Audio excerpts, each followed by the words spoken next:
Okay, guys. Now, I know 3 videos on the whole Sam Seder, Steven Crowder, Ethan Klein thing may sound a little excessive, but I promise it's not my fault. It's actually conservatives' fault because they won't stop having meltdowns about how poorly Steven Crowder did, how much of a joke Steven Crowder made of himself during that entire back and forth that occurred.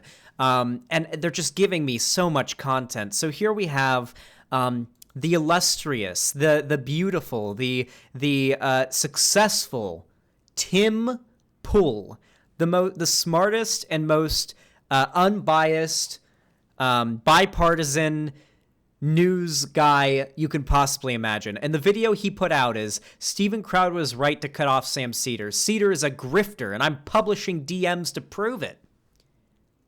Damn.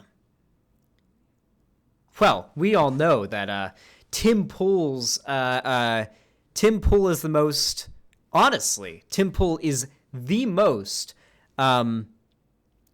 trustworthy content creator in the political scene. So let's go ahead and give it a watch. How do we solve very serious problems in our society and in the world? Well, we talk about it. We research these issues. We have debates and conversations. We vote for politicians. We enact governmental systems. They're all pretty far from perfect, and things don't usually work out all that well, but we seem to get by, or at least we have gotten by pretty well in human history. There have been some pretty bad moments, some very serious wars and conflicts, and it seems like things are really heating up today. That we're in some kind of culture war, cold civil war, call it whatever you want, but people have actually lost their lives here. The media, of course, clearly plays to... By the way, Tim Pool has been pushing the Civil War stuff now. He's been doing it for a while, but Tim Pool is now calling for a civil war if Trump doesn't get reinstated. Just thought I'd remind you of all of that. He's unironically saying the American people need to start a violent civil war to get Trump reinstated. That's what he's been talking about on his main channel lately. To one side. I will tell you this. Whatever the solutions may be, there are people who are actively seeking to exploit and make money and manipulate. Egotists, grifters, call them whatever you want. I don't care for drama. Tim Pool? I can't stand personal level drama content, and so it's hard. Tim Pool is the biggest grifter in all of the online right, in my opinion. I know that okay, maybe besides the quartering. I don't know if he's as bad as the quartering. I know Vosh disagrees on this, and I think a lot of that has to do with him meeting Tim in person. But I think Tim Pool is the most obscene and lacking of principle grifter in all of the online right. Like when I look at his channel, when I look at his content, the things he says, the things he believes in or claims to believe in, the amount of lying he does. Do you remember when we did live coverage of Vosh's debate with Tim Pool? It was being done live. And the way that Tim does debates or interviews with people is he's got a laptop right in front of him, but who he's debating or talking to or interviewing doesn't have anything. Like they're just sitting there at a table with no resources.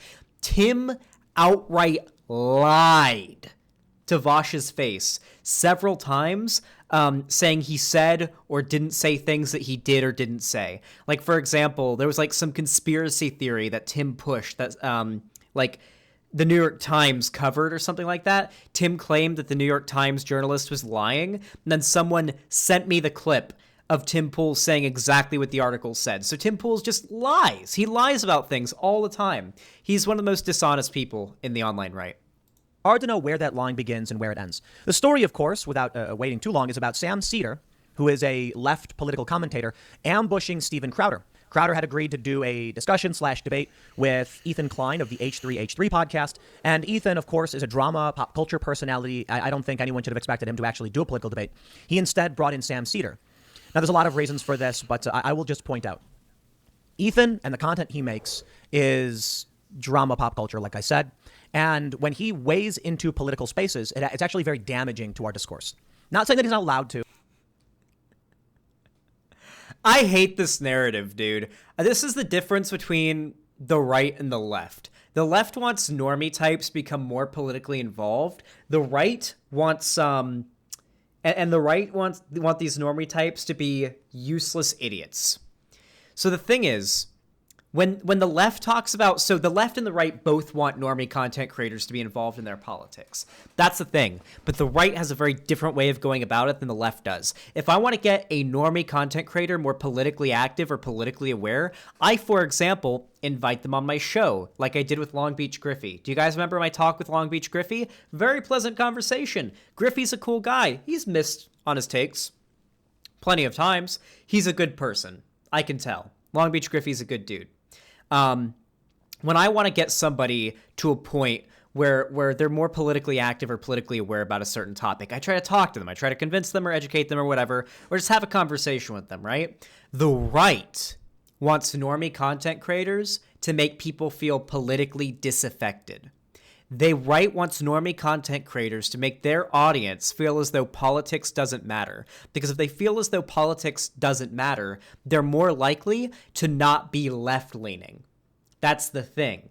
Left-leaning people care about politics. They're passionate about politics, generally speaking. So if you're not passionate about politics, you're less likely to be left-leaning, which makes you more likely to become politically disaffected, which politically disaffected people are the perfect people to move to the right once they do start caring about politics, because it starts with the edgy memes and the jokes and everything, and then it moves to actual right-wing political opinions. And that's what Tim Pool's advocating for here, because he knows what he's doing. Tim Pool's smart. He's dumb, but he's smart. I'm not saying that he should stop. I'm just saying it does cause damage. Same is true for me or anybody else. However, there's political ideology and research behind the things that I say, the things Steven Crowder says, and even the things Sam Seder says.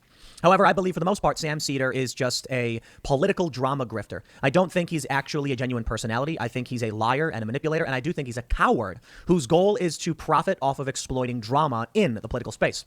He's not some...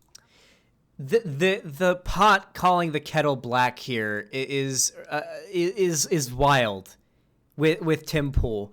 Tim Pool has 3 different channels where he uploads the same bets and shut up.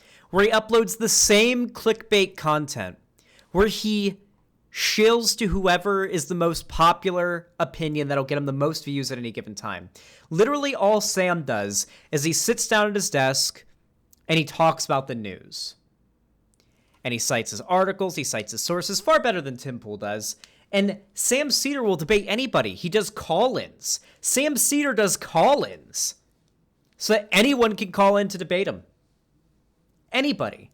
Tim Pool? Well, we're about to see in a moment how Tim Pool goes about this stuff. It's fucking hysterical. Someone who's addressing high-level issues. He's not someone who's espousing thought-provoking conversations. He is somebody who just makes low-tier drama click content where he complains about Dave Rubin and demands people debate him. Let's go ahead and look at Tim Pool's channel for a comparison here. Let's go ahead and take a look at Tim Pool's channel. Yeah, let's go ahead and look at Tim Pool's channel here. So let's go ahead and take a look, because, Tim Pool says Sam Seder is a clickbaiting drama YouTube. Let's look at this. Trump supporter warns CNN that civil war is coming unless Trump is reinstated as Arizona audit ends. GOP rep demands activist athlete Gwen Berry be removed over protesting U.S. anthem.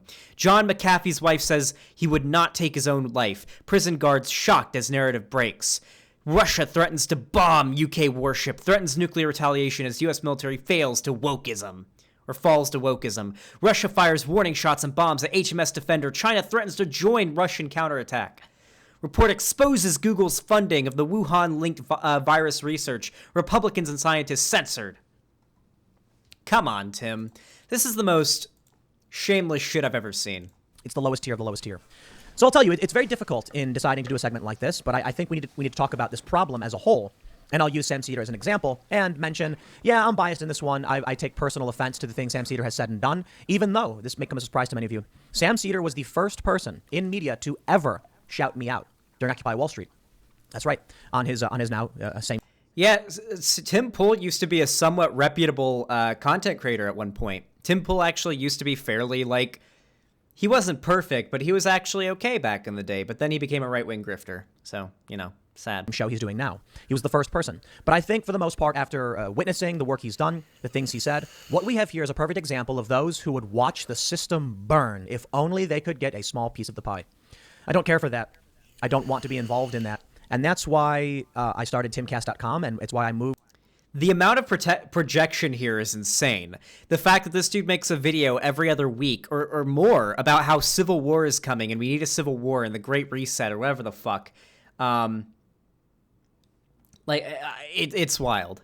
Moved somewhat away from YouTube and dramatically reduced the amount of work and content I was doing because I don't want to be involved in that. And maybe I contributed a lot to the conflict and the culture war and the bombastic personality or whatever, circumstances. But I don't want to be involved in that. I want to do different things. We're hiring a paranormal researcher and other culture writers, and we're going to do tech and gaming, and we want to build culture and be Okay, we don't care. Go over the DMs. I want you to show me the DMs, Tim. Crowder, when he's on the interview with Ethan Klein, says, "Oh no, I expected this," and it's true. Apparently, according to Sam and Ethan, when Sam Seder ended his live show, Crowder canceled an interview or something like that, showing that Crowder knew Ethan was going to try and pull in Sam Seder. Sam Seder does not generate a lot of traffic. All right. Let me.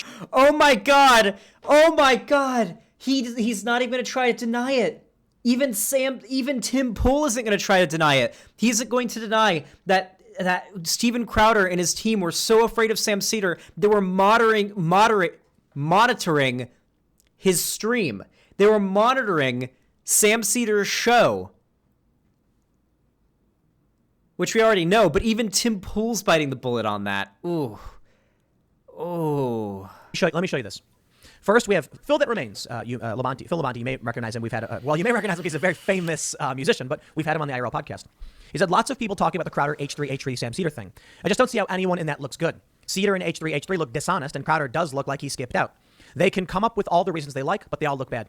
I disagree. I mostly agree they look bad, but Crowder was right to engage in conversation with H3. If Ethan Klein wants to engage in a political debate which misinforms and could cause harm, I believe it is appropriate for anybody of any political side to say, I would like to clarify that and present. By the way, the thing they were supposed to debate about was whether or not we should trust scientists when it comes to COVID. Because Tim Pool and Steven Crowder are anti-vaxxers. I don't know if they're anti-vaxxers with everything, but specifically with COVID, they are. Because Steven Crowder and Tim Pool, they shill to whatever the right believes in. And currently, the right is getting way more into the anti-vax shit, particularly with COVID. I wouldn't be surprised if Tim Pool has made a video talking about how the COVID vaccine puts a microchip in you where it makes your skin magnetic. Because those are the memes the right is pushing right now when it comes to the COVID vaccine. What I believe to be true and correct information. So Crowder has a right to do that. If I was going to do a debate and Sam Seder popped in, I would do the exact same thing. I'd probably give him a few minutes, and then I would make it very clear. Sam, you are a duplicitous, lying coward, and I will not give you the time of day. Vosh, I will have on this show whenever he wants. Because for all the disagreements we have, for all of the video clips that came out saying Tim... I'm going to be honest. I actually think that... I think the reason why Tim Pool will have Vosh on the show is because, one... Vosh is a little bit more lenient with people. Vosh is a very nice dude. I'm not saying Sam Seder isn't nice, but Vosh is extremely, extremely nice. I guess I know him more so than a lot of viewers do, but like Vosh is extremely nice, especially behind the scenes. But Sam Seder, I'm going to say this, and I don't want this to sound like an attack towards Vosh. I think Sam Seder is a better debater than Vosh for one reason. I don't think it's his rhetoric. Vosh's rhetoric is undeniably better than Sam Seder's. Vosh is a very good public speaker. However, Sam Seder is more informed because of the simple fact that Sam Seder does a purely news show. If your job is almost every day to go on stream for like 6 hours or whatever, 5 hours, and talk about all the currently happening news, reading articles and reporting on this stuff, you're going to be way more knowledgeable about these topics than Vosh will be. Vosh is very smart. Vosh knows what he's talking about on most issues, but Vosh will most likely never be as informed as Sam Seder, whose job it is to do like a news show. And Tim Pool's whole grift is that he reads a bunch of articles that are happening right now and tries to blindside people he brings on, trying to twist and lie about current events that his particular debate guest or interview guest or whatever, his guest on his show, might not know about. Sam Seder will know what's going on currently because he just 10 minutes ago finished his show going over all the current news, as did Tim Pool. So Sam Seder will call out someone like Tim Pool's lies. Vosh probably won't have had the opportunity to catch up on what's going on at the time to call out Tim Pool and his bullshit. And that right there is why Tim Pool will have Vosh in his show, but won't have Sam Seder on there. Because Sam Seder is so caught up on every little thing happening because it's his job, he'll be able to call out Tim Pool and his bullshit. Vosh, on the other hand, it's a little bit more unreasonable to expect him to know every little thing going on right now because his job isn't to cover the news, to talk about, like, broader political discussions happening at the time. Tim Pool's an idiot and got owned by Vosh. I enjoyed the conversation. I felt that Vosh was actually arguing, though I think he was wrong. Same thing is true with Destiny. In fact, I gotta say, of all personalities, Destiny came across as the most well thought out and honest leftist we've had on the show. It was an excellent conversation. He made great points, made me think quite a bit.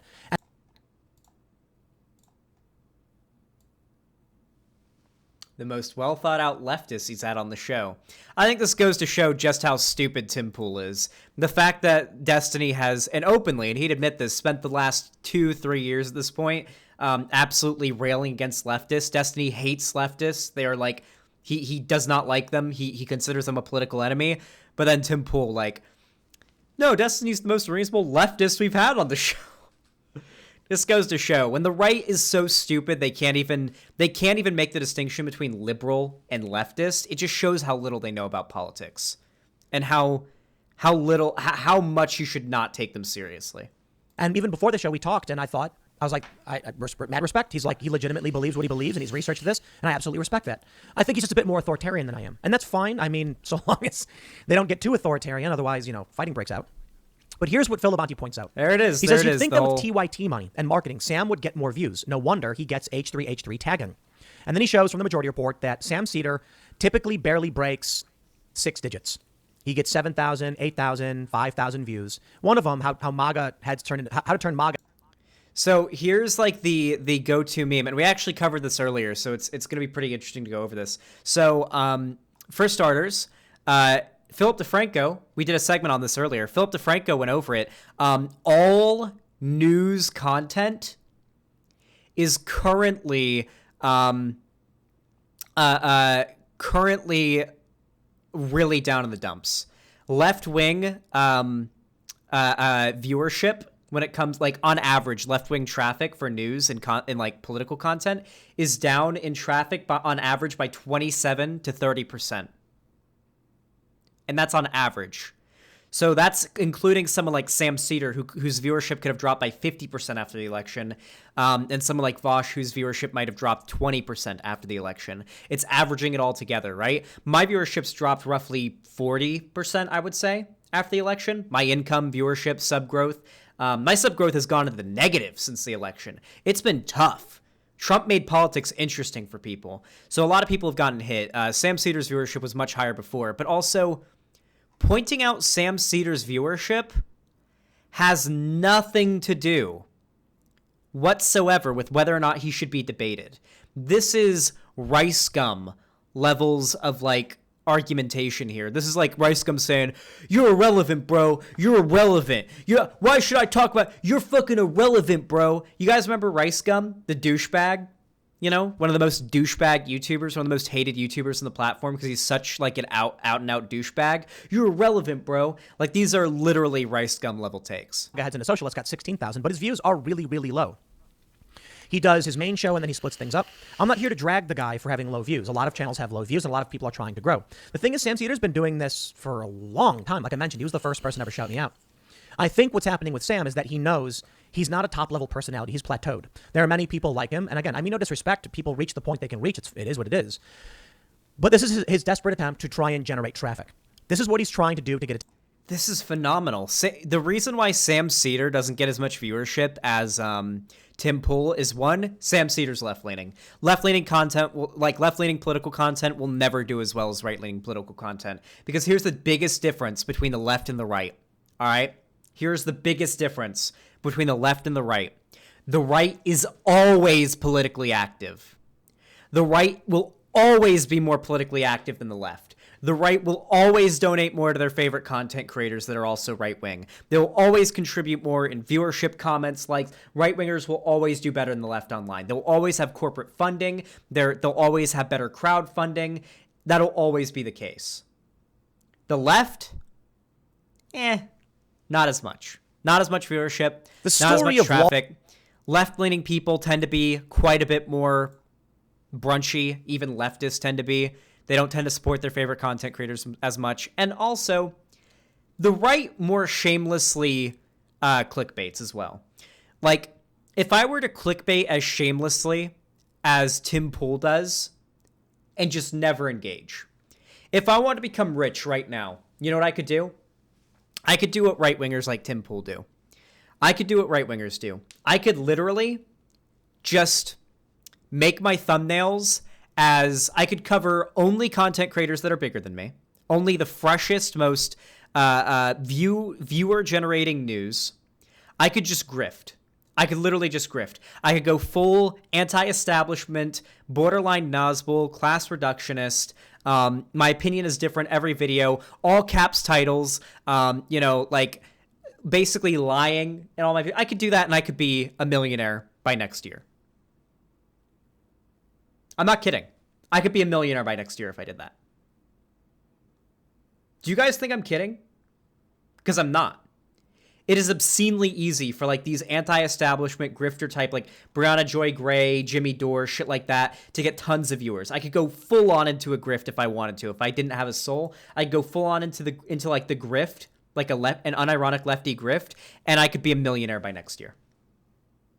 I could. I'd have 5,000 viewers minimum, like on average, and I'd be a millionaire by next year. It's true. That's how easy it is for the right. It's easy on the left too. You won't be as successful as you are on the right, but lefty content creators don't tend to do this. Attention. You can see it.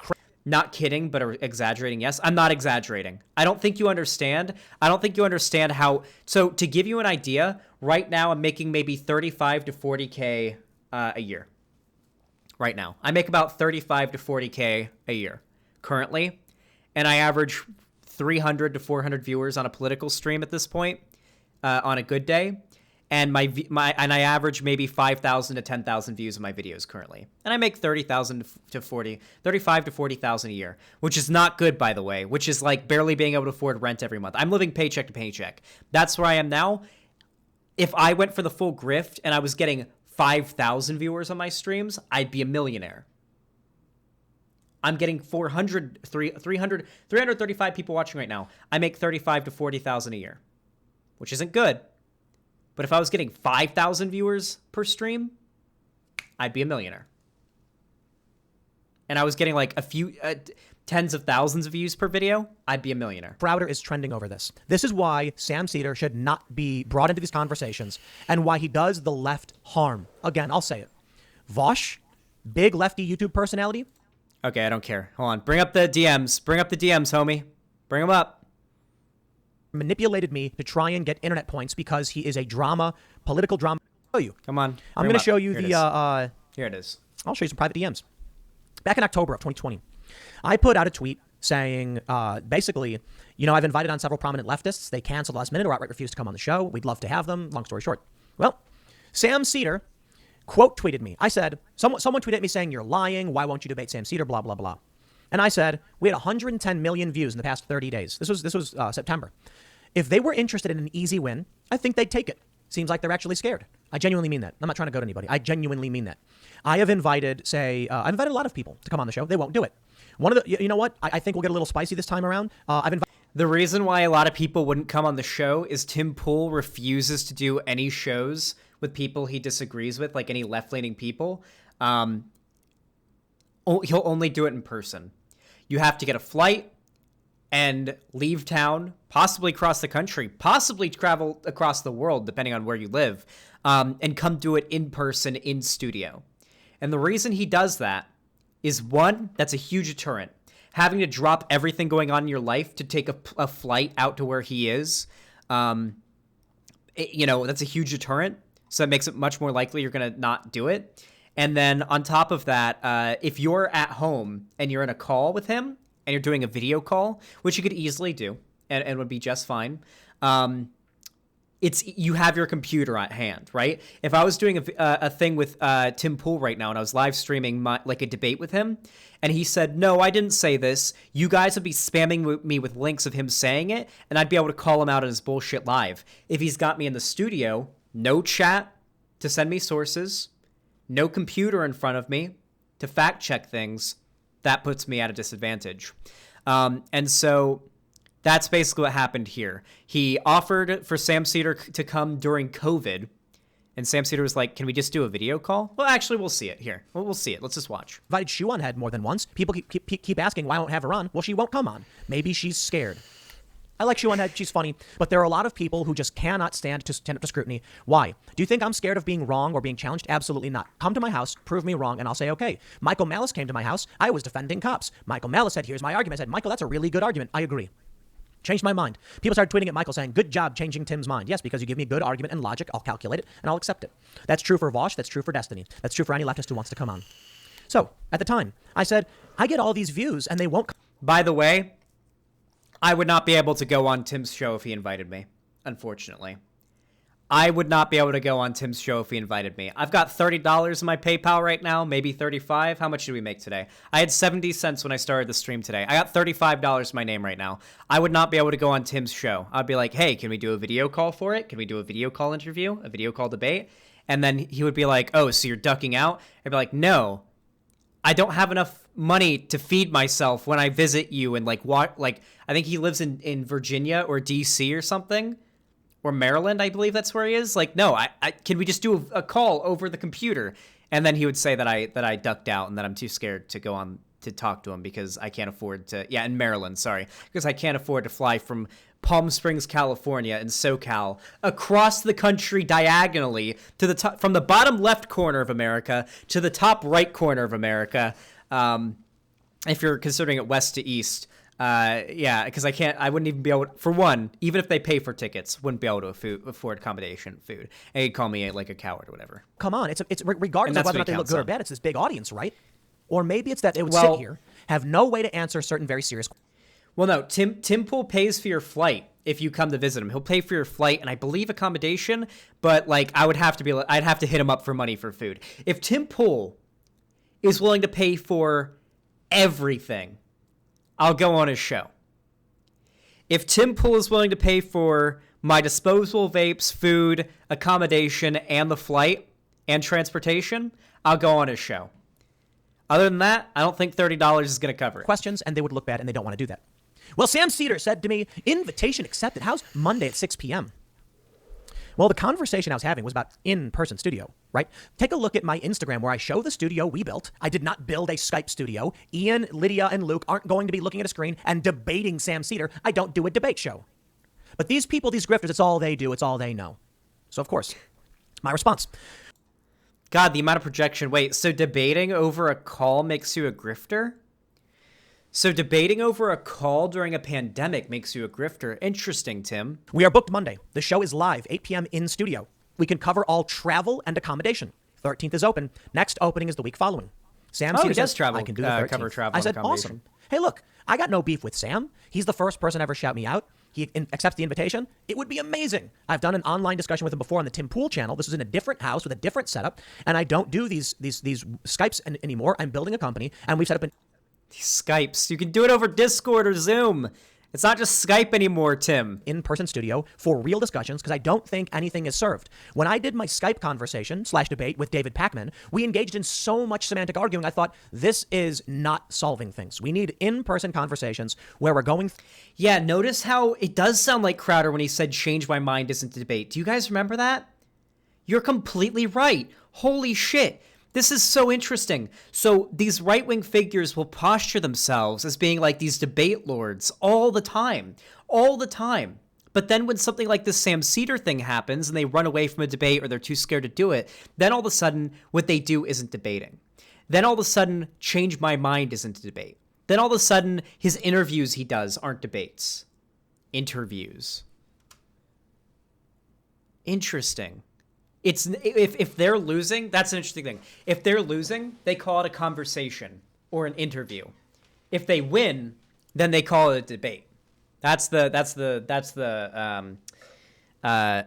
grading they do there. Through things being honest and fair, and I will tell you this: I will always steel man my opponents. Do you know what that means? Straw man is when you take the weakest version of the opponent, you knock them down. Steel man is when you make the strongest version of your opponent and knock them down, proving you're right. Yep, straw manning's what you do, Tim. When Bring I up the DMs. And hollering, Bring up the DMs. fly you out and get you to a privately.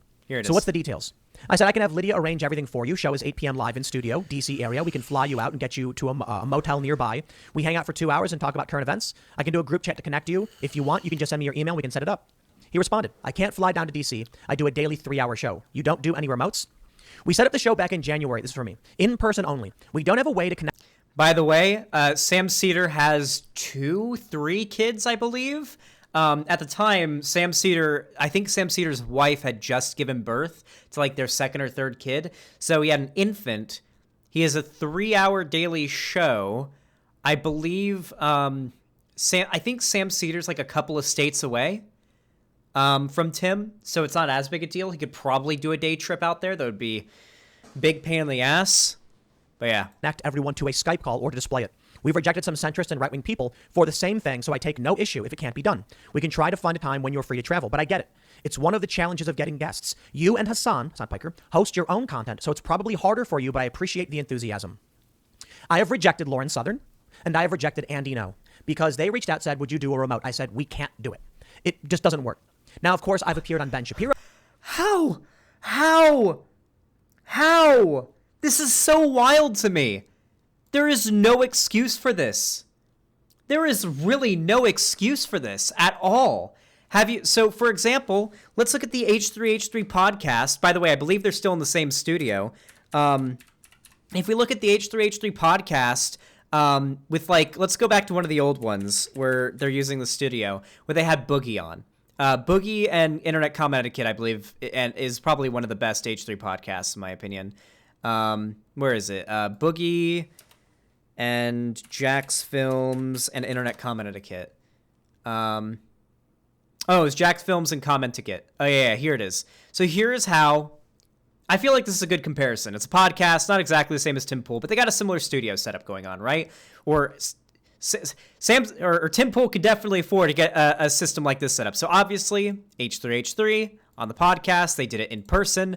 They would sit here and everything. They would even put videos up on the screen, and they'd have themselves down there in the corner and everything whenever they're reacting to a video. Now, if we go to the H3 podcast now, you can see in the modern day H3 podcast, when they have guests on, they do it like they did this.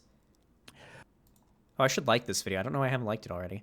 They do it like this. Guys, I appreciate. They can put multiple people on the screen. They do it right here. They can literally just put multiple people on the screen. They have cameras facing at every person. When you watch when you watch Tim Pool's interviews that are even done in person, they've got 4 or 5 cameras that switch between Tim Pool, the guest, his 2 other co-hosts, Moonlord and fucking whatever her name is. I think they have 5 people there. I think he has 3 co-hosts. And they've got a full zoom out of the entire set. Like, they can do that. There is nothing stopping them. And actually, this just makes me think Tim Pool might actually just be lazy if it's true that he denied a conversation with Lauren Southern as well. That he denied a video conversation with Lauren Southern, who, by the way, is stuck in Australia right now and can't go back to Canada or the States due to COVID lockdowns. Okay. Rose show in this room with this camera, because what I did was I recorded myself, took the memory card, literally drove it 300 miles. I think it's 300. No, it's not 300. It's like 180 miles, and then uploaded it. We have better internet nowadays. And I've also done Megyn Kelly just by phone call. Those are other people's shows. And it was. Oh, Rebecca T, thanks for $15. Sam Seder destroyed Tim Pool in that debate you're referring to. It happened a year ago over Skype, I believe. Tim admitted he sucked afterwards, too. Yeah, of course. Yeah, I'm not surprised. It was not that hard for me to sit here and just turn the camera and talk to someone over the phone for their show. I don't do that. If they want to have me on their show, I'll consider it. We'll see what makes sense. And to be completely honest, Ben Shapiro and Megyn Kelly are huge shows and great opportunities for me to expand my business. There's very obvious reasons we would do something like that. As for going on, say, Sam Seder or any of these other podcasts, I absolutely weigh my scheduling on whether or not it is going to be beneficial for everyone or for me in the long run and my business. For the most part, I've rejected almost every single offer. I have Fox News regularly messaging me, and I've only gone on a few times in the past couple of months, and I tell them no very, very often. My business and growing. This is so wild to me, because if this is true, then he's just lazy. He's just lazy if this is true. It's wild to me. Because, like, It's such a no-brainer, dude. It's such a no-brainer. If I got invited on Fox News, I'd do it in an instant. I'd go on Fox News. There's no way. I know Tim's already pretty big, and there's not much you would gain from going on Fox News, but it's just generally something you should do if you're offered that. It's wild. Anyway, Sam Seder goes on to say, maybe if I have a day off, and COVID, chills out quite a bit more, because obviously he's got 3 children, 2 children, I don't know. One of his children have just been born. He does a daily show. He can't go fly down to DC to do a live in-person thing when it could easily just be done over Skype. So Sam Seder's like, well, I can't do it, but maybe when COVID chills down. And then this is what I want to show you. Tim Pool goes on to have like a fucking meltdown. It's wild. And building culture is more. And hope you don't pull us hard. You can see the DMs. They are on Twitter. I posted them. You're there. What did Sam Seder say? It was a grift to manipulate me, to go to all of his lefty morons and be like, look how scared Tim Pool is. When I was nice to him and said, please come on my show and we'll pay for it. And I understand if you can't because you host your own show. We would love to find time. I said the same thing to Hassan. Hassan didn't go and drag me over it and try to turn it into some stupid drama garbage like Sam Seder, the liar and the coward, who then tweeted, full disclosure, I am one of those people who, upon finding out I was required to fly to the DC area and go into an enclosed, presumably airtight studio with maskless folks talking for several hours during a second wave of the pandemic, had to take a rain check on the invite. He said if he had a day off, he would come. He said that he couldn't do it because he hosts his own show. He did mention COVID, to be fair. But then he turns it into this tweet where he's coming after me, implying we were unsafe when we followed every COVID guideline. We have hand sanitizer everywhere, and we were allowed to do the show as per. We have hand sanitizer everywhere for a fucking airborne disease, by the way. Oh my God. And no, they aren't following COVID guidelines. Also, hold on. COVID US cases. Let's see. How bad was it back in October? How bad was that looking back in October? Let's go ahead and take a look. Ooh. It was peaking in October. Look at this. 64,000 new cases a day back in October. Look at this shit. Back in October, when was it? 13th. So let's go to 14th. This seems to be what it's showing. 13th, 48,000, 59,000, 70, 50, 60, 70, 89. It was going up and peaking. This was the first wave. This is the second wave. We're going into the third wave, the third massive wave, and things were looking worse and worse and worse and worse as time went by. This was the worst that it's been. January was the worst it's been. Over 200,000 cases on January 9th of this year. And now things are getting pretty low. We're at like 4,000 cases a day, which thank God. And people are getting vaccinated. Things are getting better. But like, Jesus Christ, we're getting almost back down to where things were in, God, March, like mid to early March of 2020. It's so nice that things are getting fucking better. Oh God, this pandemic has been dog shit. Granted, this is just America, but we're talking about America here. 604,000 deaths, 33.6 million cases, and 604,000 deaths in America alone. 604,000 people died from this pandemic. Jesus Christ. Try to imagine that. 604,000. So fucking many people. Jesus. Normal guidelines. The room is extremely well ventilated. You can probably hear the fans. But Sam thought it would be good to lie, to make things up, because he never wanted to come here in the first place. And even after he knew it was in studio and the 13th is open and we will pay for everything and he agreed to do it, it was all just a big con. Sam Seder is a lying coward. And that's why people like Steven Crowder should not debate him. And that's why Steven was right for cutting him off and saying meltdown. No. And Ethan Klein is damaging everything, making it all worse. Because his interest is personal gain for his pop culture crap. He doesn't know what he's talking about, so he would... It's such a meltdown, dude. Tim Pool is so fucking pathetic. I really can't tell, though. I actually can't tell if Tim Pool is actually angry or if he's feigning anger. And he's having a fake meltdown to virtue signal anger here. Yeah, he's soy-facing pretty hard right now. Soy clap, of course. Soy clap. Yeah, soy! Guys, can we do a poll? Or here... Type 1 in the chat if you think he's feigning anger. Type 2 if you think he's actually malding about this.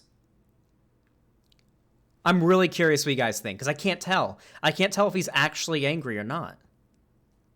2? You guys think he's actually malding? He's genuinely angry about this? You guys are saying 2. All right.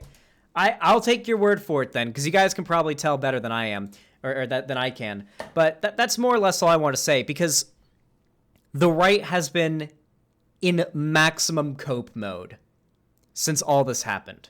The right has been at maximum 100% full throttle cope since this entire thing happened, because now every normie knows Steven Crowder is a fucking coward. It's great. Anyway, I think who's doing the best in this entire situation should probably be pretty evident based on the reaction, you know? You've got right-wingers going, Sam Seder's a fucking coward! He's a fucking coward! You know, crying their eyes out and having, you know, their faces turning red. They're having their little mental breakdowns in their videos. While all of us lefties are sitting back, you know, we're like, just watching it happen and laughing our asses off. This is us right now. This is the left right now, reacting to this entire thing going down. This is us, and they're just having their little meltdowns. I think you can tell who's coming off best in this entire thing right now. I think you can tell who's coming off best. Anyway, if you enjoyed this video, please leave a like, subscribe, ring the bell icon. Follow me on Twitter, Instagram, and TikTok. Join my fan Discord. All the links are in the description down below the video. And comment. Do you think Tim Pool is feigning anger right now? Or do you think he's genuinely angry? I'm really curious if he's genuinely malding. So yeah. Anyway, thank you so much for watching. If you want to support me financially, which I always really appreciate, you can either donate, subscribe, or gift a subscription on my website, xanderhall.com/live. This is my job, so any donations that you make go to helping me continue to do this this live stream, so I do appreciate it. If you've got any extra money you can spare, you can also donate or hit the join button to become a channel member on YouTube through super chatting, and you can also either sub or prime sub on Twitch. If you've got Twitch Prime, you can do it completely for free once a month. Anyway, thank you so much for watching, and have a good one.